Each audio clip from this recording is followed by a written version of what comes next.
ఈ వీడియో చూసే ముందుగా ఓం నమః శివాయ అని కామెంట్ చేయండి. మన హిందూ సనాతన ధర్మంలో మహాకుంభమేళాకు ఎంతో ప్రాముఖ్యత ఉంది. 144 సంవత్సరాలకు ఒకసారి మహాకుంభమేళాను నిర్వహిస్తారు. ఈ కుంభమేళాలో పాల్గొనేందుకు ప్రపంచం నలుమూలల నుంచి లక్షలాది భక్తులు తరలివస్తారు. కానీ మన తెలుగు రాష్ట్రాల్లో ఉన్న ప్రజలకు ఈ కుంభమేళా వెళ్ళడానికి అసాధ్యంగా మారుతుంది. కాబట్టి 144 సంవత్సరాలకు ఒక్కసారి వచ్చే ఈ మహాకుంభమేళాకు వెళ్ళలేని వారు ఇంట్లోనే ఉండి కోటి జన్మల పుణ్యాన్ని పొందవచ్చు. అదెలాగో ఈ వీడియోలో తెలుసుకుందాం. జనవరి 13 నుంచి కుంభమేళా ప్రారంభమై ఫిబ్రవరి 26 మహాశివరాత్రితో కుంభమేళా ముగిసిపోతుంది. జ్యోతిష్య శాస్త్రం ప్రకారం సూర్యుడు మకరంలోకి ప్రవేశించినప్పుడు మహాకుంభం ప్రారంభం అవుతుంది. మకర సంక్రాంతి పండుగ నుంచే కుంభస్నానం ప్రారంభమవుతుంది. ఈ సందర్భంగా కుంభమేళా ఎందుకు నిర్వహిస్తారు? దీని ప్రాముఖ్యతలేంటి? ఈ కుంభమేళాకి వెళ్ళలేని వారు ఎలాంటి పరిహారాలు చేయడం వల్ల పుణ్య ఫలితాలను పొందవచ్చు అనే విషయాల గురించి ఈ వీడియోలో తెలుసుకుందాం. ముందుగా ఈ వీడియోకి ఒక లైక్ కొట్టి మన ఛానల్ని సబ్స్క్రైబ్ చేసుకోండి. ఉత్తరప్రదేశ్లోని ప్రయాగ్రాజ్లో మహాకుంభమేళాను నిర్వహిస్తారు. ఇక్కడ త్రివేణి సంగం ఉంటుంది. త్రివేణి సంగంలో స్నానాలు ఆచరించడం వల్ల ఎంతో పుణ్య ఫలితం లభిస్తుందని, అంతులేని ఐశ్వర్యం మీ కుటుంబానికి ప్రాప్తిస్తుందని, జీవితాంతం ఆయురారోగ్యాలతో అష్టైశ్వర్యాలతో జీవించవచ్చని వేద పండితులు సూచిస్తున్నారు. మన శాస్త్రాల ప్రకారం ఈ కుంభమేళా సమయంలో పుణ్యనదుల్లో స్నానాలు చేస్తే కోటి రెట్ల పుణ్య ఫలితం లభిస్తుందని నమ్మకం. ఈ కుంభమేళాలో స్నానం చేసిన వారికి సకల పాపాలు నశించి మోక్షం లభిస్తుందట.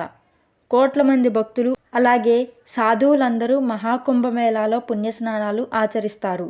గంగమ్మ తల్లిని మనసారా పూజించడమే ఈ మహాకుంభమేళా వేడుక.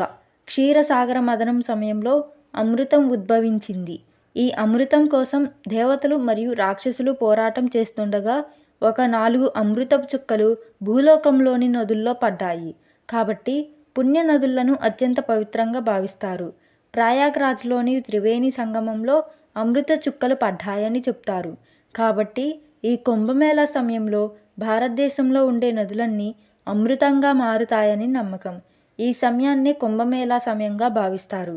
ఈ కుంభమేళా సమయంలో సుమారు 45 రోజుల పాటు అంటే మహాశివరాత్రి వచ్చే వరకు పుణ్య నదులన్నీ అమృతంగా ఉంటాయట. ఇంతటి పవిత్రత మహాకుంభమేళాకు ఉంటుంది.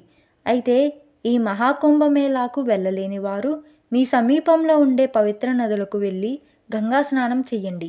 ఎందుకంటే ఈ కుంభమేళా ప్రారంభమైన దగ్గర నుండి మహాశివరాత్రి వచ్చే వరకు పుణ్య నదులన్నీ అమృతంగా ఉంటాయి.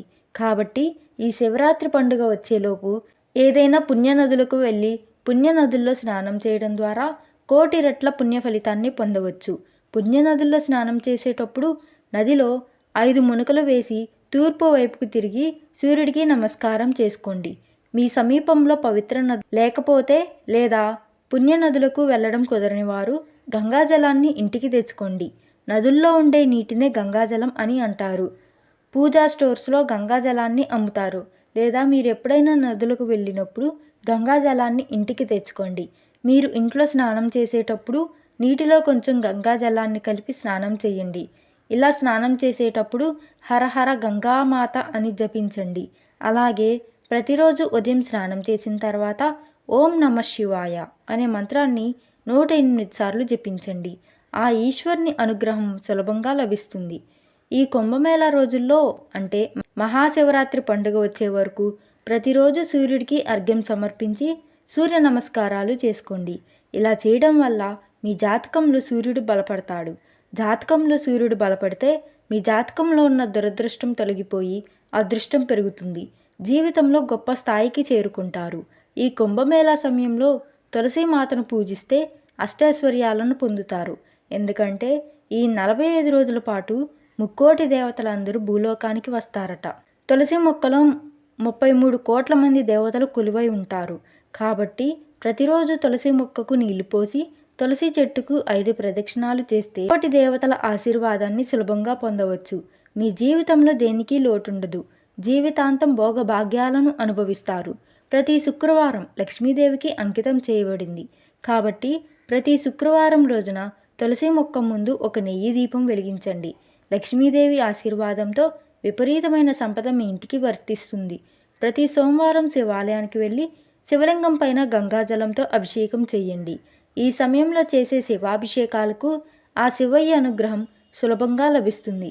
శివలింగం పైన నీటితో అభిషేకం చేస్తే చాలు, కోరిన కోరికలన్నీ వెంటనే నెరవేరుతాయి. మహాశివరాత్రి పండుగ వచ్చే వరకు ఎక్కువగా దేవాలయాలకు వెళ్ళండి. పుణ్యనదుల్లో స్నానం ఆచరించండి. దాన ధర్మాలు చేయండి. ఈ మహాకుంభమేళా సమయంలో ముక్కోటి దేవతలందరూ భూమిపైన సంచరిస్తూ ఉంటారు. కాబట్టి ఈ కుంభమేళా సమయంలో మీరు చేసే ప్రతి దానానికి 1000 రెట్లు ఎక్కువగా పుణ్య ఫలితాన్ని పొందవచ్చు. పేదవారికి ఆహారాన్ని దానం చేయండి. దుప్పట్లను దానం చేయండి.